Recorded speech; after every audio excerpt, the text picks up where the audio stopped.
അഫാൻ വെഞ്ഞാറമൂട് കൂട്ടക്കൊലപാതക കേസിലെ ഏക പ്രതി. അഫാൻ എന്ന പേരും ആ ഒരു ക്രൂരകൃത്യവുമൊന്നും നമ്മൾ മലയാളികൾക്ക് ജീവനുള്ളിടത്തോളം കാലം മറക്കാൻ സാധിക്കുന്നതല്ല. എന്തായാലും ശാരിക വലിയ ക്രിട്ടിക്കൽ സ്റ്റേജിലായിരുന്നു. വെന്റിലേറ്ററിൻ്റെ സപ്പോർട്ടോടു കൂടിയാണ് അഫാൻ ജീവൻ നിലനിർത്തിക്കൊണ്ടിരുന്നത്. എന്നാൽ ഈ പറഞ്ഞ പോലെ അഫാൻ്റെ ആരോഗ്യനിലയിൽ ഇപ്പോൾ പുരോഗതി ഉണ്ടായിരിക്കുന്നു. അഫാനെ വെന്റിലേറ്ററിൽ നിന്ന് മാറ്റി ICUയിലേക്ക് ഷിഫ്റ്റ് ചെയ്തിരിക്കുകയാണ്. ആന്തരിക അവയവങ്ങൾക്കും ഈ പറഞ്ഞതുപോലെയുള്ള കാര്യമായ ക്ഷതങ്ങൾ ഇപ്പോഴില്ല. ശരീരത്തിൻ്റെ എല്ലാ ഭാഗത്തും ഓക്സിജൻ എത്തുന്നുണ്ട്. ഓർമ്മ വീണ്ടെടുക്കുന്ന അവസ്ഥയിലേക്കും അഫാൻ എത്തുന്നുണ്ട്. ചില ആൾക്കാരെയൊക്കെ തിരിച്ചറിയുന്നുണ്ടെന്നുള്ളതാണ് ഏറ്റവും ഒടുവിലായിട്ട് പുറത്തു വരുന്ന മെഡിക്കൽ റിപ്പോർട്ട്. കേട്ടായിരുന്നു? കേട്ടു. അപ്പോഴും നമുക്ക് ചിന്തിക്കേണ്ട ഒരു കാര്യം എന്ന് പറഞ്ഞാൽ അഫാനെ സംബന്ധിച്ചിടത്തോളം കഴിഞ്ഞ ഒരു വാർത്തയിൽ പറയുന്നത് കേട്ടു, അദ്ദേഹം ചെറുപ്രായം. അപ്പോൾ അതുകൊണ്ട് തന്നെ അദ്ദേഹത്തെ എത്രയും പെട്ടെന്ന് സുഖപ്പെടുത്തി ഇനി മാനസിക ആരോഗ്യ കേന്ദ്രം അല്ലെങ്കിൽ മാനസികമായിട്ടുള്ള ആരോഗ്യം വീണ്ടെടുക്കാനുള്ള ശ്രമത്തിലാണ്. സത്യത്തിൽ ഇതൊക്കെ ചെയ്തിട്ട് എന്താണ് നമ്മുടെ നിയമം ഉദ്ദേശിക്കുന്നത് മാത്രമേ എനിക്ക് മനസ്സിലായിട്ടില്ല. ഒരു മാധ്യമ പ്രവർത്തനത്തിൽ അല്ലെങ്കിൽ നമ്മുടെ ഡിബേറ്റിൽ ഇരുന്ന് കൊണ്ട് ഇങ്ങനെ സംസാരിക്കാൻ പാടുണ്ടോ എന്ന് എനിക്ക് അറിയില്ല. പക്ഷെ എന്നിരുന്നാലും ഒരു കുടുംബത്തിലെ 6ഓളം പേരെ കൊലപ്പെടുത്തുകയും അത് എല്ലാം രക്തബന്ധങ്ങൾ അല്ലെ, അത്രയും പേരെ അതിക്രൂരമായി, ബാക്കി എല്ലാം നോക്ക് പോട്ടെന്ന് പറഞ്ഞാലും സ്വന്തം അനിയനെയും സ്വന്തം കാമുകിമാരെ കൊല്ലുന്ന അല്ലെങ്കിൽ കാമുകന്മാരെ കൊല്ലുന്ന ട്രെൻഡ് നമുക്ക് പണ്ടേ ഉണ്ട്. അത് നമുക്കറിയാം, ഗ്രീഷ്മയും ഒക്കെ ഉണ്ട്. പക്ഷെ സ്വന്തം ഉമ്മാനെ കൊല്ലുക, കൊല്ലാൻ ശ്രമം നടത്തുന്നു, അവർ മരിക്കുന്നില്ല എന്ന് കണ്ട ഉടനെ അതിക്രൂരമായ രീതിയിൽ അവരെ ഈ പറയുന്നത് ചുറ്റുകൊണ്ട് അടിച്ച് കൊലപ്പെടുത്താൻ ശ്രമിക്കുന്നു. എന്നിട്ടും പക തീരാതെ പിന്നെയും അവൻ എന്തിനോ വേണ്ടി അലഞ്ഞു നടക്കുന്നു. അങ്ങനെ അവൻ ഇപ്പോഴും കുറ്റസമ്മതം എന്താ പറയുന്നത്, അവനൊരു അതിലൊരു റിഗ്രറ്റ്സ് ഉണ്ടെന്ന് എങ്ങും പറഞ്ഞു കേട്ടിട്ടില്ല. ജയ് കേട്ടിരുന്നു എവിടെയെങ്കിലും ഏതെങ്കിലും റിഗ്രറ്റ്സ് ഉണ്ടോ? അഫാൻ കുറ്റം സമ്മതിച്ചു, പക്ഷെ ചെയ്തത് തെറ്റായി.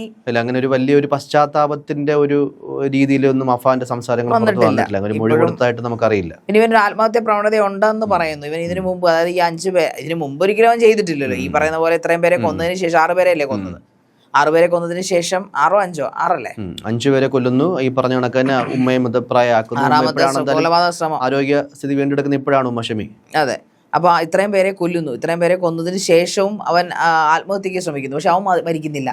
ഈ ഇത്രയും പേരെ അതിക്രൂരമായി കൊല്ലാൻ അവൻ അറിയാം. പക്ഷെ അവൻ ആത്മഹത്യ ചെയ്യാൻ ശ്രമിക്കുക മാത്രം മരിക്കത്തില്ല. ഇതിലൊക്കെ എന്തൊക്കെയോ ഒരു ദുരൂഹത ഇല്ലെന്ന് എനിക്ക് ചിലപ്പോഴൊക്കെ തോന്നിയിട്ടുണ്ട് ഈ വാർത്ത. കൃത്യമായിട്ട് നമുക്ക് ഈ പറഞ്ഞ പോലെ സാധാരണ ഇങ്ങനത്തുള്ള കൊടും കൃത്യങ്ങളടക്കം നടക്കുന്നതിന് എന്തെങ്കിലും ഒരു വ്യക്തിവൈരാഗ്യത്തിന് റീസൺ ഉണ്ടാവും. അല്ലെങ്കിൽ ഏതെങ്കിലും രീതിയിൽ ഒരു കവർച്ചയുടെ ഭാഗമായിട്ട് അത് തടയാൻ വേണ്ടി നിൽക്കുന്ന ആൾക്കാരെ അതിക്രൂരമായിട്ട് കൊലപ്പെടുത്തുന്ന കള്ളന്മാരെയും കൊള്ളക്കാരെയൊക്കെ നമ്മൾ കണ്ടിട്ടുണ്ട്. അല്ലെങ്കിൽ ഒരു ബാങ്ക് റോബറി. പക്ഷെ ഇവിടെ അഫാൻ ഇവരെ കൊല്ലേണ്ട അല്ലെങ്കിൽ പ്രത്യക്ഷത്തിൽ ഒരു കൊലപാതകയാകേണ്ട ഈ 5 പേരുടെ ജീവൻ എടുക്കേണ്ട അവസ്ഥയിലേക്ക് ഉള്ള യാതൊരു പ്രശ്നങ്ങളും അല്ലെങ്കിൽ വ്യക്തിവൈരാഗ്യം തോന്നേണ്ട ആവശ്യവുമില്ല. ഇതിനകത്ത് വ്യക്തിവൈരാഗ്യം തോന്നിയിരിക്കുന്ന ആൾ എന്ന് പറയുന്നത് പ്രധാനപ്പെട്ട ഒരാൾ ഈ ലത്തീഫ് എന്ന് പറഞ്ഞ ആളാണ്. പിതൃ സഹോദരനാണ്. അയാൾ കടം കൊടുത്ത പണം, ആ വ്യക്തി അഫാന്റെ കുടുംബത്തിന് കടം കൊടുത്ത പണം തിരികെ ചോദിക്കുന്നു എന്നുള്ള കാരണമാണ് അഫാനെ പ്രകോപിപ്പിച്ചത്. നമുക്ക് സാധാരണ രീതിയിൽ ഒരു മനുഷ്യന് ഡൈജസ്റ്റ് ചെയ്യാൻ പറ്റാത്ത പല കാരണങ്ങളുമാണ് അഫാൻ ഈ കൊലപാതകം നടത്തിയതിനു ശേഷം പോലീസിനോട് പറഞ്ഞത്.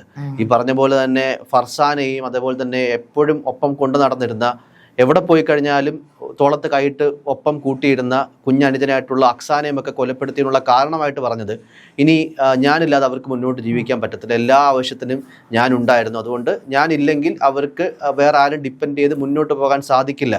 ഈ കാരണമൊക്കെയാണ് 2 പേരുടെ അല്ലെങ്കിൽ ഇങ്ങനത്തുള്ള സമാനമായ കൊലപാതകങ്ങൾ നടത്തിയപ്പോൾ അഫാൻ പറയുന്ന കാരണം. എന്തായാലും ഈ ഘട്ടത്തിൽ എന്താണ് ചിന്തിക്കേണ്ട ഒരു ആവശ്യം, അഫാന് മാനസിക നിലയിൽ പ്രശ്നമുണ്ടോ എന്നുള്ള കാര്യത്തിൽ ഇപ്പോഴും നിലവിലും ഡോക്ടർമാരുടെ സംഘത്തിന് സംശയമുണ്ട്. പക്ഷെ അവിടുത്തെ ഒരു പ്രധാന പ്രശ്നം, അഫാന് മാനസിക നിലയിൽ പ്രശ്നമുണ്ട് എന്ന് തെളിയിക്കാൻ സാധിക്കുകയാണെങ്കിൽ ഈ തെറ്റിൻ്റെ അല്ലെങ്കിൽ കിട്ടേണ്ട ശിക്ഷയുടെ വ്യാപ്തി അല്ലെങ്കിൽ അതിൻ്റെ ഡെപ്ത് വല്ലാണ്ട് കുറഞ്ഞു പോകും. കാര്യം മാനസിക നില തെറ്റിയ ഒരു വ്യക്തിയാണ് ഇത്തരത്തിലുള്ള ക്രൈം നടത്തിയതെന്ന് പറഞ്ഞു കഴിഞ്ഞാൽ അതിൻ്റെ ലൂപ്പ് ഹോളിൽ കൂടെ രക്ഷപ്പെടാൻ അഫാന് സാധിക്കും. അത് വലിയൊരു പ്രശ്നമായിട്ട് മാറും. അഫാൻ എന്തായാലും നമ്മുടെ സമൂഹത്തിന് വലിയ പ്രശ്നമായി മാറിയിരിക്കുന്നത്. ഇയാളെയൊന്നും പുറത്ത് വിടാതിരിക്കുന്നതന്നെ നല്ലത്. കാരണം ഈ നമ്മൾ കേട്ടിട്ടുണ്ട് പണ്ട് റിപ്പർ ചന്ദ്രൻ എന്നൊക്കെ പറഞ്ഞ പോലെ കുറേ അധികം കൊലപാതകങ്ങളെ നമ്മൾ കേട്ടിട്ടുണ്ടല്ലേ. ആൾക്കാർ ഭയപ്പെട്ടിരുന്നത് കഴിഞ്ഞ കുറച്ച് നാൾ മുമ്പ് ബാംഗ്ലൂർ ഇങ്ങനെ കുട്ടികളെ കാണാതാവുന്നു അല്ലെങ്കിൽ സ്ത്രീകളെ കാണാതാവുന്നു. അവർ കുറച്ച് 6-7 മാസം കഴിയുമ്പോൾ അവരുടെ മൃതദേഹം ഒരിടത്ത് കിട്ടുന്നു. സിനിമയെക്കാളും വെല്ലുന്ന ജീവിത സാഹചര്യങ്ങളിലൂടെയാണ് നമ്മളിന്ന് ജീവിച്ച് കടന്നു പോകുന്നത്. സോ ഈ അഫാൻ്റെ ഒരു കേസ് എന്ന് പറഞ്ഞാൽ നമ്മുടെ സ്വന്തം നാട്ടിൽ, സ്വന്തം തലസ്ഥാനത്ത് തിരുവനന്തപുരത്ത് ഒരു പ്രത്യേകിച്ച് ഒരു കാരണവും ഇല്ലാതെ കടബാധ്യത എന്നാണ് അയാൾ പറയുന്നത്. കടബാധ്യത എന്ന് പറഞ്ഞു കഴിഞ്ഞാൽ നല്ലത് പറയുന്ന ആൾക്കാരെ അഫാന് പിടിക്കില്ല. അതായത് അവൻ ഈ പറയുന്ന കടബാധ്യത എന്ന് പറയുമ്പോൾ അവൻ്റെ ഉപ്പ പറയുന്നുണ്ട്, ഉദ്ദേശിക്കുന്നത് സാധാരണ ഒരു ഫാമിലി ഉണ്ടാകുന്ന കടങ്ങളൊക്കെ ഉണ്ടായിട്ടുള്ളൂ. കടം മേടിച്ച് ഇവർ ജീവിക്കുമായിരുന്നു എന്ന് പറയുന്നു. ഈ പ്രായമുള്ള 90 വയസ്സായുള്ള എൻ്റെ മാതാവിനെ കൊല്ലാനുള്ള കാരണം അവരുടെ പൂത്ത പൈസയുണ്ട്, അവരത് കൊടുക്കുന്നില്ല. അവർ മറ്റുള്ള ആൾക്കാർക്ക് അവരുടെ 2 മാല, സ്വർണ്ണമാല അവനുണ്ട്. അപ്പൊ ഈ സ്വർണ്ണമാല വിറ്റാൽ എന്തായാലും 10 പവന്റെ ആണെങ്കിൽ പോലും എത്ര ലക്ഷം രൂപ കിട്ടാനാണ്. സോ ഈ പറയുന്ന പോലെ കടമുണ്ടായിരുന്നെങ്കിൽ ഇവൻ ഇങ്ങനെ കാണിച്ചത്, ഈ പറയുന്ന ഒരു ലോജിക്ക് ഫീൽ ചെയ്യുന്നില്ല. അഫാന്റെ ഒരു മൊഴികളും പുറത്തു വിടുന്നുമില്ല. അഫാൻ ആത്മഹത്യക്ക് ശ്രമിക്കുന്നു. സത്യത്തിൽ അവനൊരു മാനസിക നില പരിശോധിക്കേണ്ടതായിട്ടുണ്ടെന്ന് ഇപ്പൊ തോന്നാറുണ്ട്. നേരത്തെ പറഞ്ഞത് അഫാന്റെ മാനസിക നിലയ്ക്ക് കുഴപ്പമൊന്നും ഇല്ലെന്നാണ്, ടെക്നിക്കൽ ആദ്യഘട്ടത്തിൽ പറഞ്ഞിരുന്നത് കുഴപ്പമൊന്നുമില്ലെന്നാണ്. പക്ഷേ തീർച്ചയായിട്ടും ഒരു സൈക്കോളജിക്കൽ അനാലിസിസിനോ അല്ലെങ്കിൽ എന്തെങ്കിലും ഒരു മെന്റൽ കൗൺസിലിങ്ങിലോ പുള്ളി ഒന്ന് വിധേയനാക്കുന്ന നല്ലതായിരിക്കും. വേറൊന്നുമല്ല, നമ്മുടെ ഒരു അറിവിലേക്ക് വേണ്ടിയിട്ട് എന്താണ് ഇങ്ങനെ ഒരു മോട്ടീവ്, അതായത് എന്താ പറയുക, മറ്റേ പഴക്കൊല വെട്ടിയിടുന്ന പോലെ ഇത്രയും പേരെ അരിഞ്ഞു തള്ളാൻ, ഇത്രയും പേരെ വെട്ടി കൊലപ്പെടുത്താൻ, അല്ലെങ്കിൽ വെട്ടിയെന്ന് പറയാനും പറ്റില്ല, ചതച്ചു കൊന്നു, ചുറ്റിയെ വെച്ചാണല്ലോ, ചുറ്റിയായിരുന്നല്ലോ അവന്റെ ആയുധം, ചതച്ചു കൊല്ലാനുള്ള ഒരു മോട്ടീവ് എന്താണെന്നൊന്ന് അറിയാനൊരു ആകാംക്ഷ തീർച്ചയായിട്ടും സമൂഹത്തിനുണ്ടല്ലേ. കാരണം ഇവനൊക്കെ ഈ പറയുന്ന പോലെ ജയ് നേരത്തെ സൂചിപ്പിച്ച ഒരു ലൂപ്പ് ഹോൾ അവിടെ കിടപ്പുണ്ട്. ഇവനൊരു മാനസിക രോഗമുണ്ട് അല്ലെങ്കിൽ ഒരു മാനസികമായിട്ട് ഒരു പ്രശ്നമുണ്ടെന്ന് അറിഞ്ഞാൽ സ്വാഭാവികമായിട്ടും ഇവന്റെ ഉമ്മ തന്നെ അവന് വേണ്ടി വാദിക്കും. ഈ പറയുന്ന വാപ്പയൊക്കെ തിരിയും. തീർച്ചയായിട്ടും മകനല്ലേ, അവർക്ക് ആകെയുള്ളൊരു മകൻ. ഈ ലോകത്ത് എത്ര വലിയ കൊലപാതകയോട് ക്ഷമിക്കുന്ന അവരുടെ പാരന്റ്സുകളാണല്ലോ, അവരിനി എത്ര ദുഷ്ടരാണെന്ന് പറഞ്ഞാലും. അപ്പോൾ തീർച്ചയായിട്ടും അവർ തന്നെ അവനെ പുറത്തിറക്കാനുള്ള ഹർജിയും മറ്റു കാര്യങ്ങളൊക്കെ ആയിട്ട് ഇറങ്ങി പുറപ്പെട്ടേക്കാം. ഇവൻ ഈ സമൂഹത്തിലെത്തുന്നു, സമൂഹത്തിൽ അവൻ ഫ്രീ ആകുന്നു. എത്ര അഫാൻമാർ ഇങ്ങനെ ജീവിച്ചിരിപ്പിക്കണമെന്ന് നമുക്ക് അറിയില്ല. പക്ഷെ ഈ അഫാൻ അപകടകാരിയായി മാറുന്ന ഏത് മൊമെന്റിലാണെന്ന് നമുക്ക് പറയാൻ പറ്റത്തില്ല. അതുകൊണ്ട് തീർച്ചയായിട്ടും ഇവനെ ഒരു നല്ല ഒരു സൈക്കോളജിക്കൽ ട്രീറ്റ്മെന്റിന് വിധേയനാക്കണമെന്ന് തന്നെയാണ് എന്തായാലും വിദഗ്ധമായിട്ടുള്ള ആരോഗ്യനില വീണ്ടെടുക്കുന്ന ഘട്ടത്തിൽ ഇപ്പോഴും ഈ പറഞ്ഞ പോലെ ICUവിലാണ്, ക്രിട്ടിക്കൽ ഒരു അവസ്ഥയിൽ തന്നെയാണ്. ശാരീരിക സന്തോഷിക്കുന്നുണ്ടല്ലേ ജയ്? തീർച്ചയായിട്ടും പറഞ്ഞ കണക്കിന് അഫാന്റെ ഈ അഡ്വക്കേറ്റ് അടക്കം പറയുന്ന പ്രധാനപ്പെട്ട ആരോപണം അഫാനെ കാണാൻ അനുവദിക്കുന്നില്ല എന്ന് തുടങ്ങിയുള്ള കാര്യങ്ങളൊക്കെ ആയിരുന്നു. എന്തായാലും അഫാന്റെ മാനസിക നില പരിശോധിക്കണം എന്നുള്ള കാര്യത്തിൽ ഡോക്ടർമാർക്ക് ഏകദേശം ഒരേ തീരുമാനം തന്നെയാണ്. ആരോഗ്യനില വീണ്ടെടുക്കുന്ന അവസരത്തിൽ അഫാന്റെ മാനസിക നില പരിശോധിക്കുമെന്നുള്ള കാര്യം തന്നെയാണ് പറയുന്നത്. പക്ഷേ ആരോഗ്യനിലയിൽ വലിയ പുരോഗതി ഉണ്ടായിരിക്കുകയാണ്. ഓർമ്മശക്തി വീണ്ടെടുത്തു എന്ന് പറയുന്നുണ്ട്. പല ആൾക്കാരും തിരിച്ചറിയാൻ സാധിക്കുന്നുണ്ട്. കണ്ണു തുറന്ന് നോക്കൂ അല്ലെങ്കിൽ വശങ്ങളിലേക്ക് നോക്കൂ എന്നൊക്കെ പറയുമ്പോൾ വ്യക്തമായിട്ട് കൃഷ്ണമണികൾ ചലിപ്പിക്കുന്നുണ്ട്. ആന്തരിക അവയവങ്ങൾക്കും ഹൃദയത്തിനും തലച്ചോറിനും അടക്കം വലിയ സാരമായ പരിക്കുകളില്ല.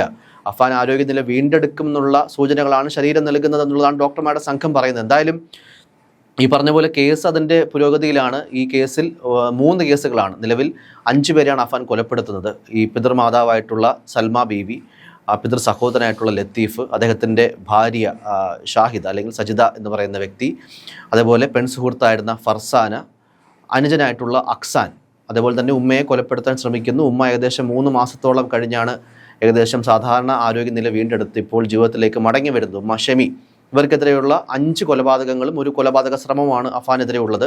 അതിൽ 3 കുറ്റപത്രങ്ങളായിരുന്നു. 3 പോലീസ് സ്റ്റേഷനുകൾ പരിധിയിൽ നിന്ന് രജിസ്റ്റർ ചെയ്തിരിക്കുന്ന 3 കേസുകളിലും എന്തായാലും ഇപ്പോൾ വളരെ സ്പീഡപ്പായിട്ട് തന്നെ നമ്മുടെ പോലീസ് സംഘം ഈ പറഞ്ഞ പോലെ കുറ്റപത്രം സമർപ്പിച്ചു കഴിഞ്ഞു. ഇനി ഈ തുടങ്ങാനുള്ളത് ഈ വാദമാണ്, കേസിലെ വാദമാണ് തുടങ്ങാനുള്ളത്. അതുകൊണ്ട് തന്നെ അഫാൻ ആരോഗ്യനില വീണ്ടെടുക്കുക എന്നുള്ളത് ഒരു നിയമ സംവിധാനത്തിൽ വിശ്വസിക്കുന്ന ആൾക്കാർ സ്വാഭാവികമായിട്ടും അതിനെ ആഗ്രഹിക്കുന്നുണ്ട്.